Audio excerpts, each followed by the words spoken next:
Hi, everyone, and welcome to Where Do We Go From Here? A Gay Times Plus members exclusive. If you're watching in the future, hi, hello. But if you're watching now, then a big hello to you and thank you for joining us. My name is Benjamin Dean, but you can call me Ben. I only really get called Benjamin when I'm in trouble by my mum. I'm an author, I'm a writer, and I'm a journalist, and we're here today to discuss navigating non-binary life in 2020, a year that I'm sure many of us would rather forget. But we're hopefully going to bring you some joy today. And I'm joined by very special guest, expert, icon, fashion legend, Jamie Windust. Hi, darling. Hello, my love. How are you? I'm good, baby. How are you? I'm good. Jamie Windust here, live and in Technicolor. I am an author, which we will get onto, as we both are. So we both like to yap on about. Contributing editor at Gay Times, and like you said, fashion. I'm just taking the words out of your mouth. Fashion. Yeah, we're going to have a lovely chat. Thank you for joining us if you're here live. If you're from the future, again. But yeah, thank you very much. So this is all about navigating non-binary life, specifically in the year 2020. And I'm going to start by asking you a question, which is very broad and I feel gets a very flippant answer whenever anybody gets asked it. But I want a proper answer. Jamie Windust, how are you? How am I? God, what a great question. Whenever people ask that now, I always think of Meghan Markle when she was like, no one ever asks that. It's true. I'm okay. I'm winding down for Christmas. I'm sure we are all, in our own secular ways, having a very interesting Christmas. But I think now I am fine. We will say fine. My therapist always tells me off for saying fine. Yeah. I was just thinking, fine's the word that we're not allowed to use. It's very flippant. But no, I think now for me, the kind of main feeling in my brain is recharge. Recharge. So I'm kind of, after the year we've had, now is for me really important to do whatever it takes to charge up those batteries again and get back to just plodding on. I think that's all we can do, really. How are you? What non-flippant answer would you give? I am okay. I run on a very just neutral level of just like, yeah, okay, fine, just keep going. I think I'd planned to have a very lovely Christmas with some friends, and that has just been scuppered completely. So I think we're both doing solo Christmases, are we not? Yeah. Yeah. How are you feeling about solo Christmas? I was fine. I had a mild, like, what I would describe as a single tear cry in the party section of M&S yesterday. Because I realised it was slightly sad to be shopping for tempura prawns on your own. But I'm actually quite excited about it. We can do what we want. I enjoy being independent and making my own decisions. So yeah, it's obviously not ideal, but we will get there. We will. We're going to have a great Christmas. The best one yet, surely. Yeah. So you said that you're recharging your batteries right now, and you're kind of trying to revamp yourself back up. How has this year been for you? I think it's been. I think surreal is quite an interesting word. You could call it surreal. It's been difficult. There's been lots of like personal and personal and professional successes, or things to enjoy. We've had the book out. I've joined Gay Times. There's lots of kind of milestones that I've hit this year, work-wise, that I'm very happy with. Personally, it's been quite difficult. It's been a lot of kind of ups and downs, bumpy roads. Mental health has been tricky, and I think for a lot of us, that's been interesting to discover actually the new depths of mental health. I think we all kind of, before, we are very aware of what's a good mental health day and what's a bad mental health day for us. But I think this year has shown us that actually mental health has a vast expanse that often we don't know about yet until we get there. And I think in terms of looking more widely and looking at the trans community and the non-binary community and how our year has been, there's been lots of wins. Again, it's similar to my personal trajectory. There's been lots of wins. There's been kind of more legislation passed in terms of workers' rights for non-binary people in that sense. I'd say arguably more visual representation for non-binary and trans people, which in a sense is good. But then equally, it's been a very, I guess, to be blunt, it's been quite a deadly year. It's been quite a politicized year for our community. So it's very ironic in a way that there's a binary of very good things and very bad things all happening at the same time, which is a lot to juggle with. Yeah. The idea is that technically this is how it should work, but as years go by, things are meant to get better. But this year, how do you think this year, for your experience in particular, how do you think has compared to from 2019 to 2020? Obviously, we have a pandemic this year, but how do you feel like that's differed from last year?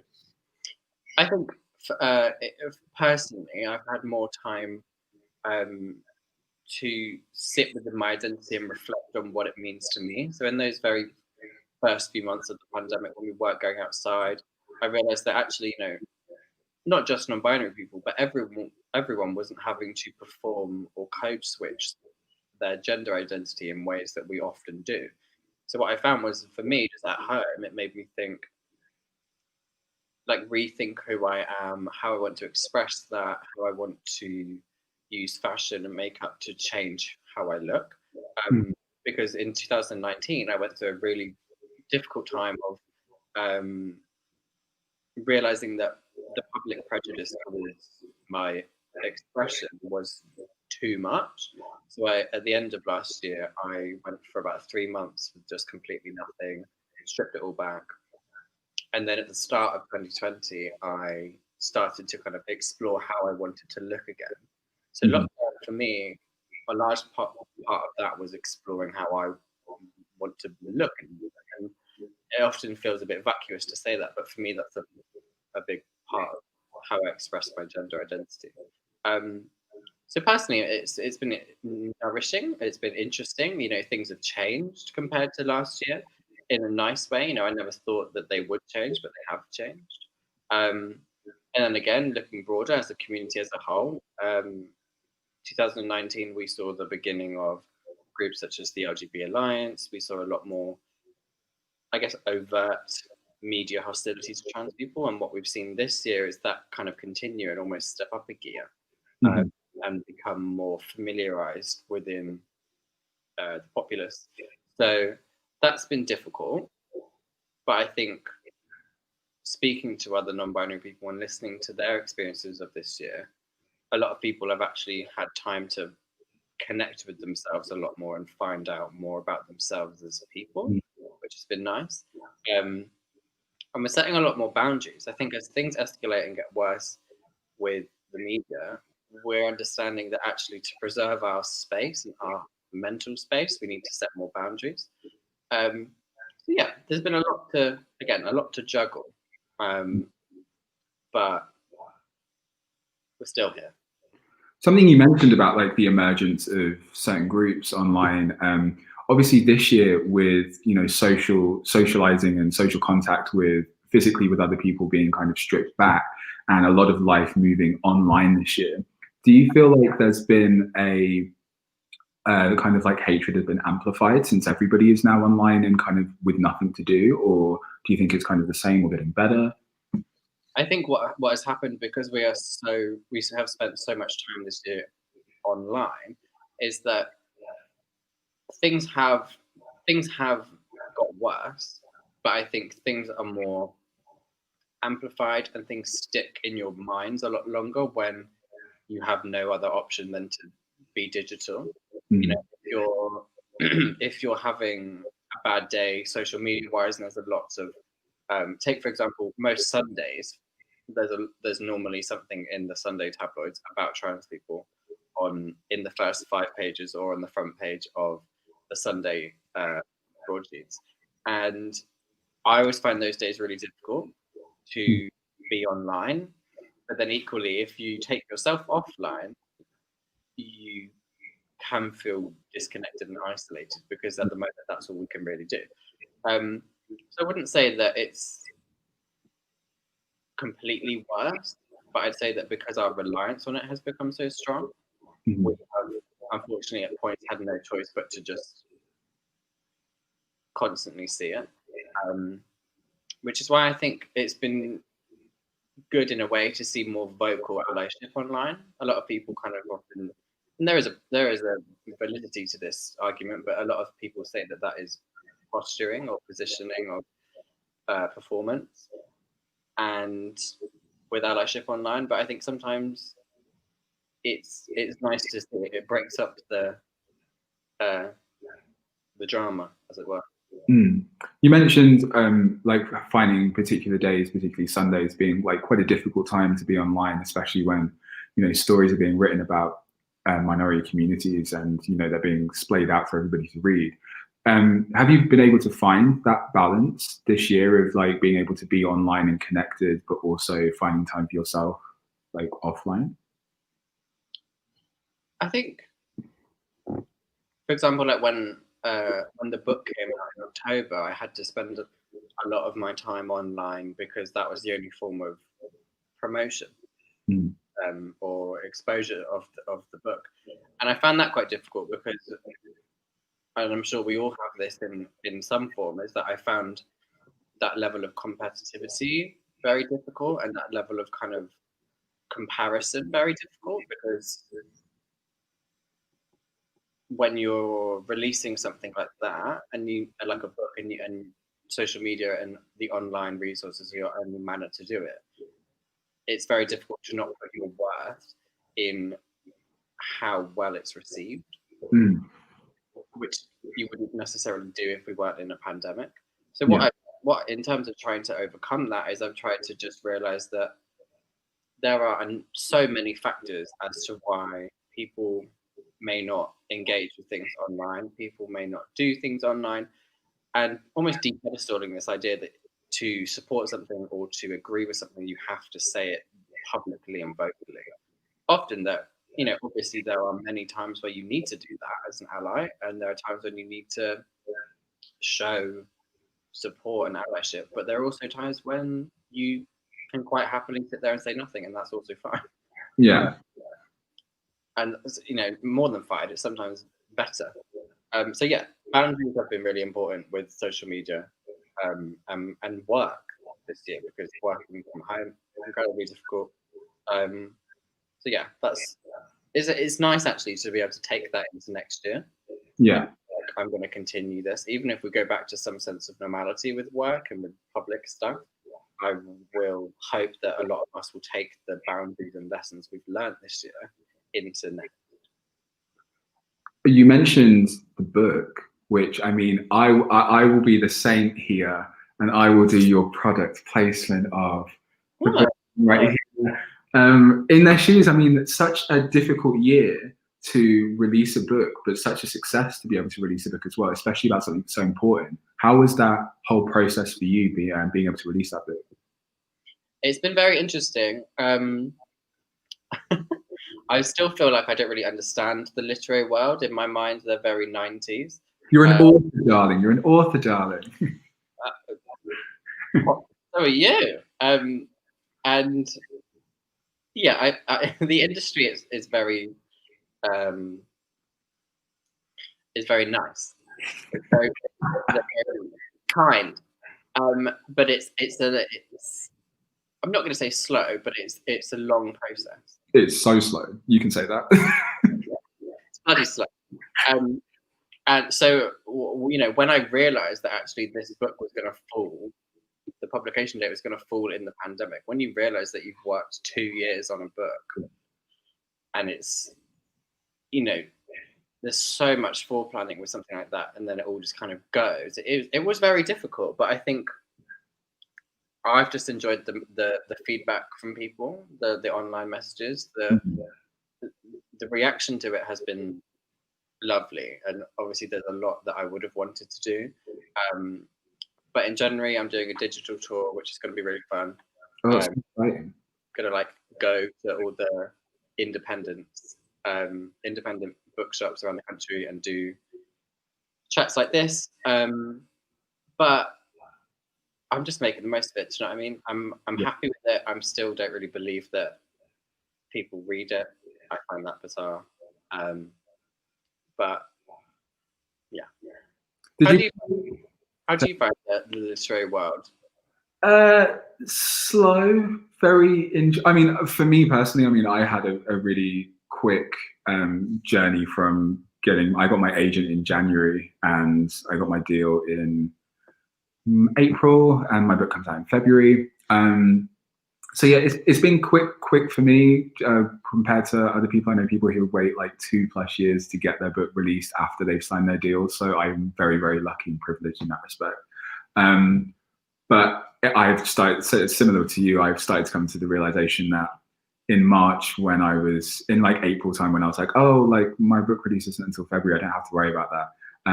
I now am I know that my book will come out in a pandemic, which is not what you want. Because like you said, you spend 2 years writing and you want the hard work to pay off. And then suddenly you're like, oh, okay, everything that was planned for this is now out of the window. But like based off that, how do you feel?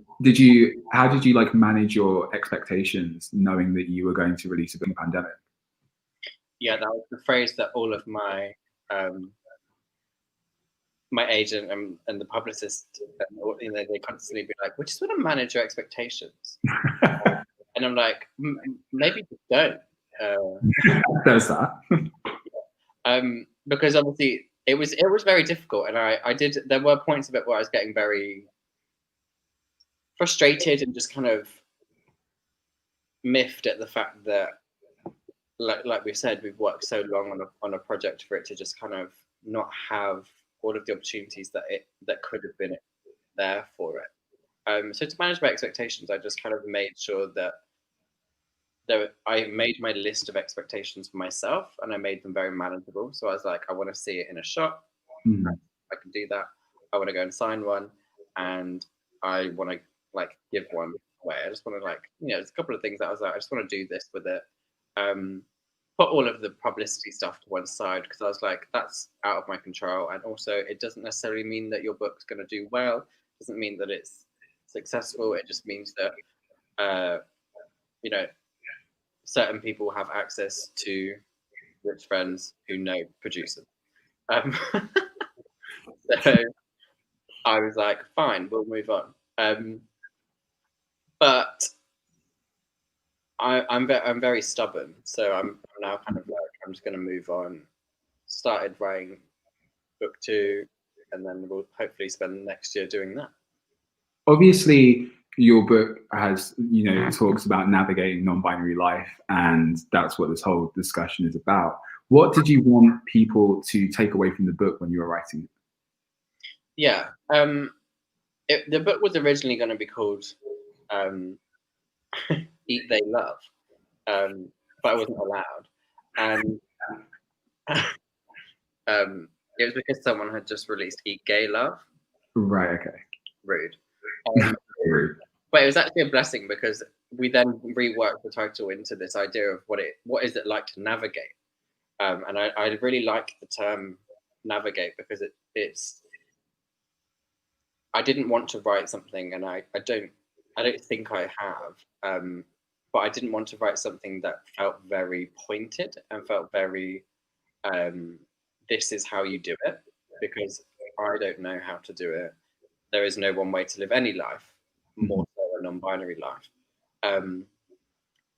And so what I wanted people to take away was that non-binary and trans people have an existence that is very, although it's very unique, and there are proportionally less of us, our experiences of the mundane and the funny and the stupid are the same as everyone else's.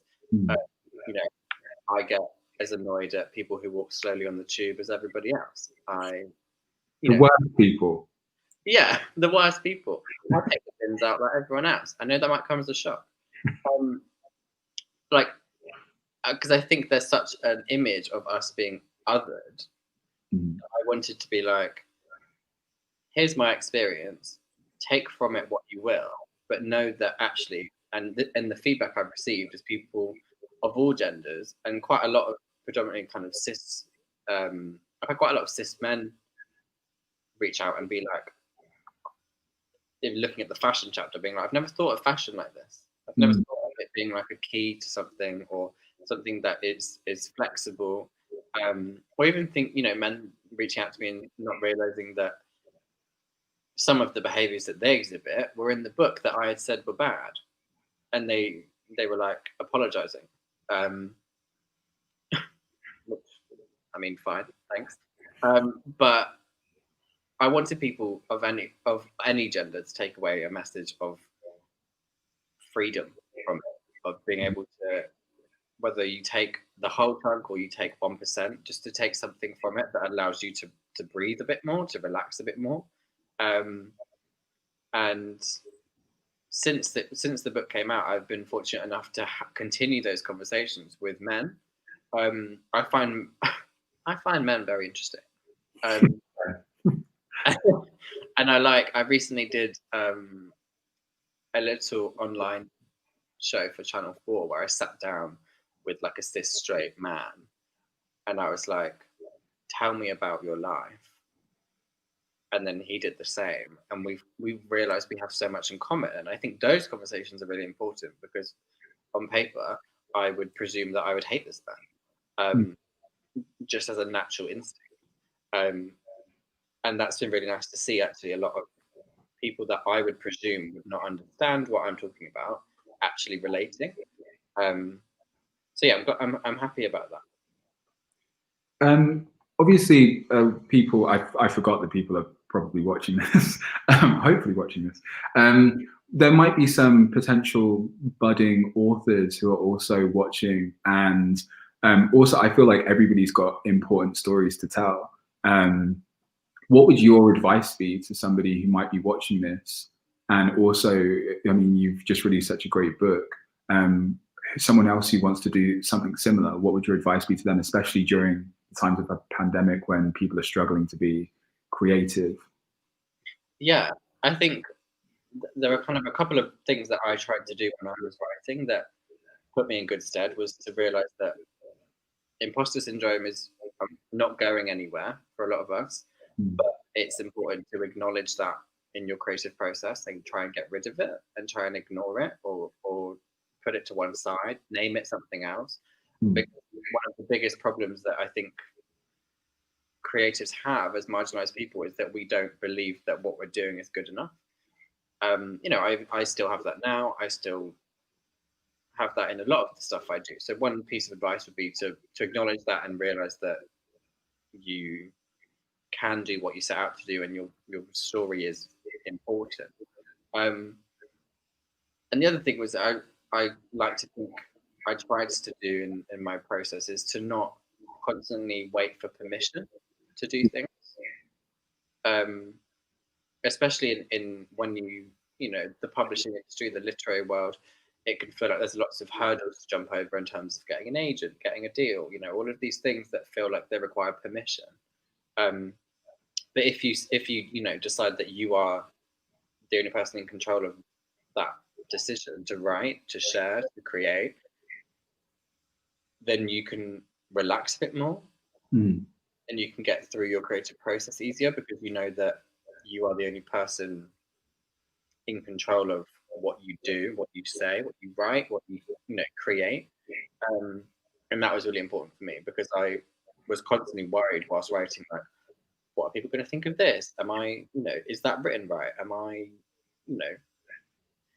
what's J.K. Rowling going to say? All of these things. I was like, what's going on? So yeah, what would you say?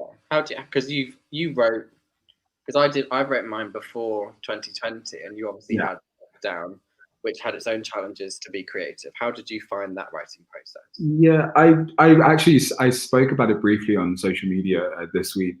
just I'm not. I don't like to sell false dreams on social media because we all see those false dreams and we're like, why am I not doing that? So when I was doing my I'm really proud of some of the successes I've had this year, but I'm very aware that I'm very privileged to have had those successes. I also wanted to make clear that I wrote the majority of the book, fortunately, in January and February, and the only reason that book got finished was because I was then contractually obligated to. Like when you have other people that you have to you're working with and collaborating with on the book, like obviously I'm the author, and like you'll know this as well, you have entire teams around you who are there to do their job, and you can't just be like, yeah, well, I didn't feel like doing it today, so I don't have what you need. It does have its struggles. I think taking it at your own pace if you can, and trying not to overload yourself, because I find that I stretch myself thin and then I get stressed and it makes my work worse. But also just recognizing that the time we're in a pandemic. Like if you don't hit 1,000 words a day every day, or 2,000 words a day every day, give yourself a break. I didn't do that, but I've learnt my lesson for going forwards that kind of got to give yourself a break, and don't be put off by the hurdles that you might face, because as part of minority communities, we do have important stories that have to be told and are largely shut out and have been shut out for so long, and we're finally being able to break down those doors, and it's good to keep pushing and get those stories out there. Yeah, definitely. I will say as well, I think a lot of people, I've had a lot of messages from people asking how to get into the industry or how to get on the ladder. So if anybody wants to speak to me about that, I'm always open to that, because I worked with an LGBT specific publishers. So they're constantly looking for people. So I'm always just throwing people their way. But yeah, don't be afraid. I think, it's like with when we first started speaking, we were kind of aware that we both work in the same industry. We needed advice. We just wanted to vent, talk about your wonderful book, and just talk about things. Don't be afraid to reach out and ask people questions, because 9 times out of 10 we will reply. Yeah, authors can be quite vain. We love the sound of our own voices. We spent so long writing said books. We want to talk about them. So if anybody ever has any questions, ask an author or a writer that you know and admire, because likely chance they will probably reply and tell you all the advice. We love to hear the sound of our own voices. Yeah. Obviously, we're talking about navigating non-binary life in 2020, but we also want to look forward to 2021. Just before we do that, what do you think has been most surprising to you this year, whether good or bad? It's a great question. I think again, I'll kind of split it. Personally, the most surprising thing has been the ways in which my mental health has roller coasted. And I think a lot of us have had that, where we've thought we knew our parameters of high and low, and that's been surprising to notice how that can change. Like you said just now, we are living. I think it's easy to forget sometimes we're living in a pandemic. So you need to be very easy on yourself. You need to realize that actually all of this collective views and world that we live in does have an impact. Whether or not we can notice it instantaneously, it's having an impact. So that's been surprising.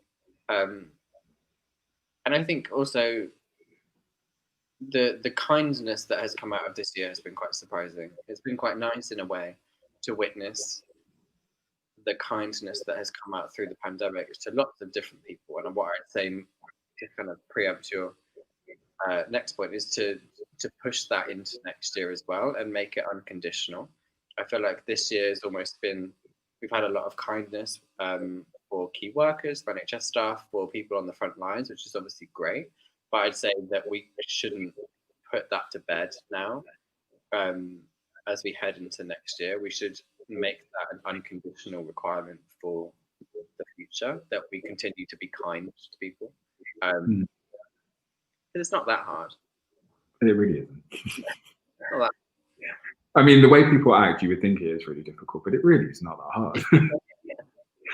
Obviously, this year we've all learned so many lessons, and we're looking forward to 2021. I say looking forward. I think some people are looking with a bit of hesitation about the next year. What are you looking forward to next year? I mean, obviously you're working on book 2. What are you looking forward to? Yeah, next year I've got some fun things planned. I like having as a freelancer, it's nice to have things planned and ready, and you're aware of what you might be doing. So the digital tour in January is going to be really fun.